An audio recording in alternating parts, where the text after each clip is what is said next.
السلام علیکم ناظرین، اس ایپیسوڈ کے شروعات میں ہم ایک لمبے عرصے کے بعد ایناگول قلعہ دیکھتے ہیں، یعنی کہ نیکولا کا قلعہ۔ اورہان اپنے ساتھیوں کے ساتھ بیس بدلے آگے بڑھ رہا ہے اور بازار کے بیچوں بیچ رک کے اپنے سپاہیوں سے کہتا ہے، ہم جب حالت جنگ میں ہیں تو لوگوں کی کیا حالت ہے یہ جانتے ہیں۔ تاجروں کی دکانوں کا جائزہ لو، معلوم کرو کہ کون سستا بیچتا ہے اور کون مہنگا بیچتا ہے، ہر طرف پھیل جاؤ۔ سنتے ساتھ ہی سپاہی پھیل جاتے ہیں اور خود اورہان عبدالرحمن کے ساتھ آگے بڑھتا ہے۔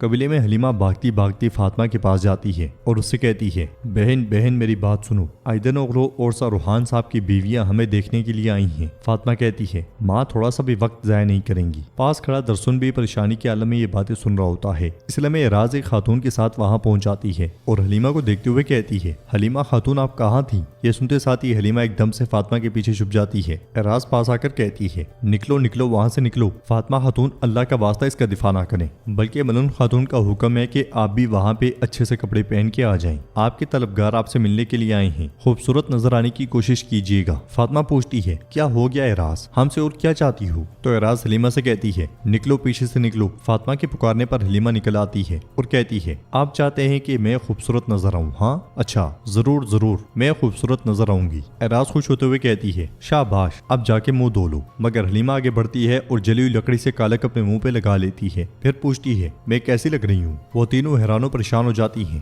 اعراض اسما سے کہتی ہے، اسما پکڑو اسے۔ وہ اسے زبردستی لے کے چل پڑتی ہیں۔ فاطمہ بھی ان کے پیچھے جاتی ہے۔ درسن پریشانی کے عالم میں یہ منظر دیکھتا ہی چلا جاتا ہے۔ کچھ دیر کے بعد اعراض ان دونوں کو لے کر خواتین کے پاس پہنچتی ہے۔ حلیمہ کے منہ پہ کالک دیکھ کر وہ سب چونک جاتی ہیں۔ فاطمہ خود انہیں خوش آمدید کہتی ہے اور حلیمہ کو خاموش دیکھ کے اسے اشارہ کرتی ہے تو حلیمہ بھی ان سے خوش آمدید کہتی ہے۔ ایک خاتون حلیمہ سے کہتی ہے، بیٹی کیا تم کالے توے پر گر گئی تھی؟ ملون خاتون بات سنبھالتے ہوئے کہتی ہے، حلیمہ تو کام پر تھی، آپ زیادہ انتظار نہ کریں اس لیے منہ دھوئے بغیر یہاں پہ آ گئی ہے نا حلیمہ؟ حلیمہ کہتی ہے، ہاں ماں بالکل۔ دوسری خاتون کہتی ہے، یہ بات ہے تو آج کل ایسی محنتی لڑکی ملنا مشکل ہے، وہ جو کام سے نہیں ڈرتی اس کی قسمت بھی کھری ہوتی ہے۔ ظاہر ہے آپ سب کچھ کرنے میں ماہر ہیں۔ اپنی تعریفیں سن کے حلیمہ کا غصہ بڑھ جاتا ہے۔ وہ منہ بناتے ہوئے کہتی ہے، نہیں میں ماہر نہیں ہوں، میں تو صرف ایک جنگجو ہوں۔ تو وہ خاتون کہتی ہے، دیکھو کتنی اچھی بات ہے، میں سردار زادی ہوں، مجھے کام سیکھنے کی ضرورت نہیں ہے۔ یہ کہنے کے بجائے یہ کام سیکھ رہی ہے۔ اپنے پینترے الٹتے ہوئے دیکھ کر ملون خاتون کے اشارے پہ وہ دونوں بیٹھ جاتی ہیں۔ حلیمہ کی حرکتیں دیکھ کے نیلوفر اور گونجا مسکرا رہی ہوتی ہیں۔ پھر پہلے والی خاتون فاطمہ سے پوچھتی ہے، فاطمہ خاتون کیا آپ بھی اپنی بہن کی طرح ہیں؟ کیا آپ کو کام کرنے نہیں آتے؟ فاطمہ کہتی ہے، گلندم خاتون یہ اکائی قبیلہ ہے اور ہم عثمان صاحب کی صاحبزادیاں ہیں، ہم کام بھی جانتی ہیں اور نظام بھی، لیکن ہم کام کرتی ہیں کیونکہ یہ ہمارے مطابق ہے، کسی کو اپنا کام دکھانے کے لیے کام نہیں کرتی۔ سوغوت میں اورہان آگے بڑھتے ہوئے ایک تاجر کے پاس آتا ہے اور پوچھتا ہے، کام کیسا چل رہا ہے چچا؟ تو تاجر کہتا ہے، کام ٹھیک نہیں چل رہا، جنگ کے دنوں میں تجارت کا غلط استعمال کرنے والے لوگ موجود ہیں اور اسی لیے قیمتیں بڑھی ہوئی ہیں۔ 5 سکوں کے عوض 1 کلو گندم کی خرید ہے، لیکن میں اسے مشکل سے 6 سکوں میں بیچ پاتا ہوں۔ اورہان کہتا ہے، یعنی آپ اسے مہنگے داموں خریدتے ہیں؟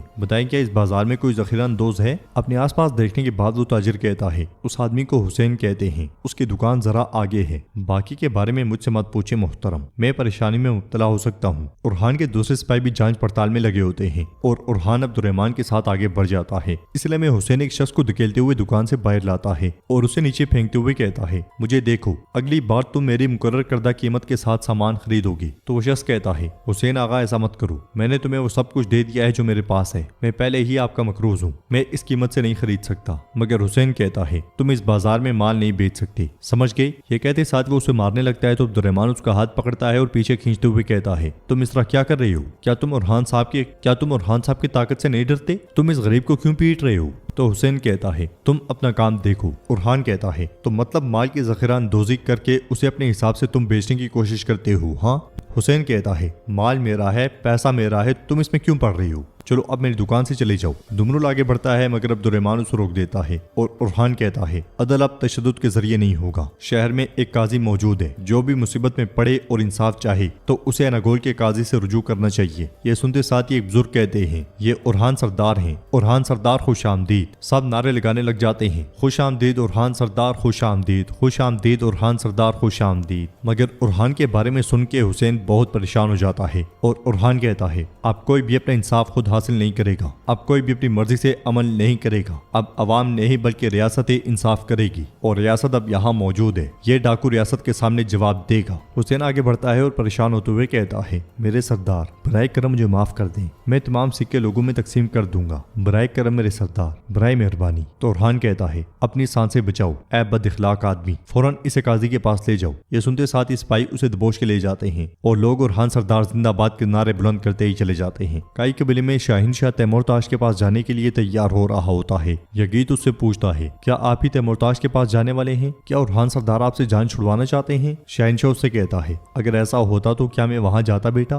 میں اپنی 10 سال کی تمنا پوری کروں گا اللہ کے حکم سے۔ میرا ارادہ ہے کہ اوغوز قبیلے کے لیے الخانی تسلط کے تحت کا راستہ کھولا جائے تاکہ وہ کائی قبیلے میں آباد ہو سکیں۔ اس لیے میں دیدار وہاں پہ آتی ہے اور اسے کہتی ہے خوفناک خبر ہے، خوفناک خبر، قبیلہ جوان مردوں سے بھرا ہوا ہے اور بہت سے فاطمہ سے شادی کے خواہشمند ہیں۔ پھر پیچھے ان 2 سردار زادوں کو گزرتا ہوا دیکھ کر کہتی ہے وہ دونوں بھی سر روحان کا بیٹا ہاشم فاطمہ سے شادی کرنا چاہتا ہے، میرے سردار ہمیں جلدی کرنی چاہیے، اگر انہوں نے کسی سے وعدہ کر لیا تو وہ کبھی نہیں توڑیں گے۔ یگیت غصے میں ان دونوں کو دیکھ رہا ہوتا ہے اور شہنشاہ کہتا ہے میں عثمان سردار کو بتاؤں گا کہ ہم آج رات کسی اچھے مقصد کے لیے ان سے ملاقات کریں گے، خاتون تیاریاں کر لو، تیمورتاش کے پاس جانے سے پہلے ہم فاطمہ خاتون کو اپنے بیٹے کی دلہن بنانے کے لیے اجازت طلب کریں گے۔ یہ سن کے دیدار اور یگیت بہت خوش ہوتے ہیں۔ ادھر ایک طرف فاطمہ بہت غمگین کھڑی ہوتی ہے اور وہ فلاویوس کی باتوں کو یاد کرتی ہے، اس لیے میں حلیمہ اس کے پاس آتی ہے تو وہ ایک دم سے اپنے آنسو صاف کر لیتی ہے اور حلیمہ پوچھتی ہے باجی ہم ماں کو کیسے راضی کریں؟ اس لیے میں وہ دونوں سردار زادے وہاں پہنچتے ہیں۔ ابراہیم کہتا ہے میں ایدن کے اولاد محمد کا بیٹا ابراہیم ہوں، ہم آخرکار مل ہی گئے۔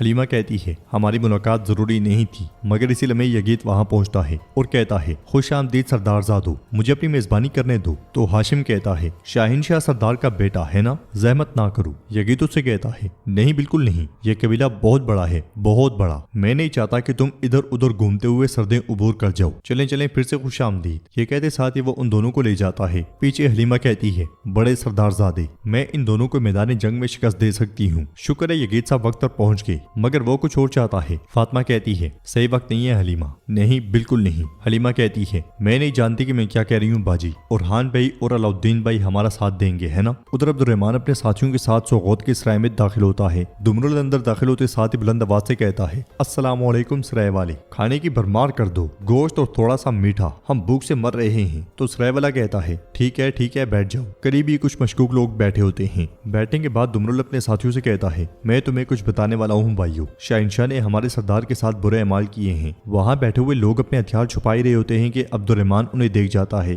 دمرل مزید کہتا ہے شاہین شاہ ہمارے سردار کی مخالفت کرتا رہا یہاں تک کہ ہمارے سردار نے تخت حاصل کر لیا، اب میرے سردار شاہین شاہ کو تیمورتاش کے پاس بھیج رہے ہیں، کیا کسی کو معلوم ہے کہ ہمارے سردار کا کیا ارادہ ہے؟ عبدالرحمن ان کی باتوں میں بالکل کوئی دلچسپی نہیں لیتا اور سرائے میں موجود ہر ایک شخص کو بڑی غور سے دیکھتا ہے۔ بلبان دمرل کی باتوں کا مذاق بنا ہی رہا ہوتا ہے کہ کھانا آ جاتا ہے اور دمرل بھی کھانے پہ لگ جاتا ہے۔ کائی قبیلے کے خیمے میں نیلوفر، گونجا، فاطمہ اور حلیمہ موجود ہوتی ہیں۔ حلیمہ نیلوفر سے پوچھتی ہے کیا آپ کو لگتا ہے کہ اورحان بھائی ہمارا ساتھ دیں گے؟ تو نیلوفر کہتی ہے مجھے نہیں معلوم حلیمہ، لیکن اگر تمہاری مرضی نہ ہوئی تو تمہارا بھائی تمہارا ساتھ دے گا۔ گونجا پوچھتی ہے تم بتاؤ ذرا کیا تم نے ان سرداران کو دیکھا؟ فاطمہ کہتی ہے ہاں ہم نے دیکھا ہے، وہ جان پہچان کرنے آئے تھے۔ حلیمہ منہ بناتے ہوئے کہتی ہے بے غیرت لوگ، وہ کچھ بھی نہیں ہے۔ گونجا اس سے کہتی ہے تمہارے لیے تو کوئی بھی کسی چیز کے برابر نہیں ہوتا میری موتی آنکھوں والی۔ یہ سرخ پڑ گئی واللہ نیلوفر، یہ سرخ پڑ گئی ہے۔ نیلوفر کہتی ہے حلیمہ دیکھو اگر کوئی بات ہے اور تم نہیں بتاؤ گی تو۔ حلیمہ کہتی ہے نہیں، میں تو ان کی یاد آنے پر غصے سے لال ہو گئی۔ فاطمہ کو سوچ میں پڑا ہوا دیکھ کر نیلوفر کہتی ہے کیا امیدواروں پر تمہاری نظر جمی؟ تم بالکل بات نہیں کر رہی۔ فاطمہ کہتی ہے آخرکار ریاست کی بقا کے لیے جو ضروری ہے کیا وہ نہیں ہوگا؟ میں کچھ کہوں بھی تو کیا فائدہ؟ نیلوفر کہتی ہے نہیں، اگر تمہارا دل نہیں مانا تو تم دونوں جہان ایک بھی ہو جائیں، میں تمہارے پیچھے کھڑی ہوں۔ گونجا کہتی ہے ایسا ہی ہے، کیا تم ملون خاتون کو زبردستی اپنے اوپر مسلط کرنا چاہتی ہو؟ ہاں نیلوفر۔ نیلوفر کہتی ہے یہ تم سب سے بہتر جانتی ہو گونجا، محبت اس دنیا کی سب سے بڑی نعمت بھی ہے اور سب سے بھاری امتحان بھی، لیکن میں نہیں چاہتی کہ میری بہنیں اس سے محروم رہیں۔ ملون خاتون کے سامنے تو کیا، اورحان سردار کے بھی سامنے کھڑی ہو جاؤں گی میں۔ یہ سنتے ساتھ ہی وہ دونوں تھوڑی خوش ہو جاتی ہیں۔ تو ناظرین اس کے ساتھ ہی ایپیسوڈ بھی اختتام پذیر ہوتی ہے۔ ویڈیو پسند آئے تو لائک کر دیں، شیئر کر دیں، سبسکرائب نہیں کیا ہوا تو سبسکرائب کرنے کے ساتھ ساتھ گھنٹی والے آئیکن کو دبانا مت بھولیں۔ ملتے ہیں انشاءاللہ نیکسٹ ویڈیو میں، تب تک کے لیے رکھیں اپنا اور اپنوں کا بہت زیادہ خیال۔ اللہ نگہبان۔